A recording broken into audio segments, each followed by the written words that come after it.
Hi friends, ఈరోజు వేడి వేడి అన్నంలోకి ములక్కాడ పప్పుచారు అయితే కాచానండి. చాలా టేస్టీగా ఉంటుంది.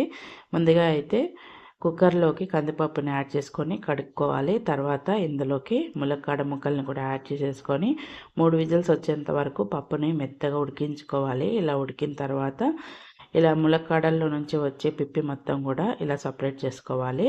ఇలా సపరేట్ చేసుకున్న తర్వాత తగినంత ఉప్పు, చింతపండు గుజ్జును కూడా యాడ్ చేసుకోవాలి. తర్వాత పసుపు, కారం అయితే యాడ్ చేస్తున్నాను. ఇందులోకి 2 టేబుల్ స్పూన్ల వరకు అయితే కారం యాడ్ చేశాను. తర్వాత ఒక 4-5 పచ్చిమిర్చి కూడా యాడ్ చేసేసుకొని కలిపేసుకొని స్టవ్ మీద పెట్టుకొని మరిగించుకోవాలి ఒక 2 నిమిషాల పాటు. తర్వాత ఇందులోకి సాంబార్ పౌడర్ని అయితే యాడ్ చేస్తున్నాను. తర్వాత ఫ్రెష్గా ఉండే కొత్తిమీరని కూడా యాడ్ చేసేసుకొని మిక్స్ చేసేసుకొని పప్పుచారుని బాగా మరిగించుకుంటే మనకి పప్పుచారు అయితే రెడీ అయిపోతుందండి. దీనికి పోపు యాడ్ చేసేసుకుంటే అదృష్టండి, చాలా టేస్టీగా ఉంటుంది. వేడి వేడి అన్నంలోకి చాలా టేస్టీగా ఉంటుంది. తప్పకుండా ట్రై చేయండి. వీడియో నచ్చితే షేర్, లైక్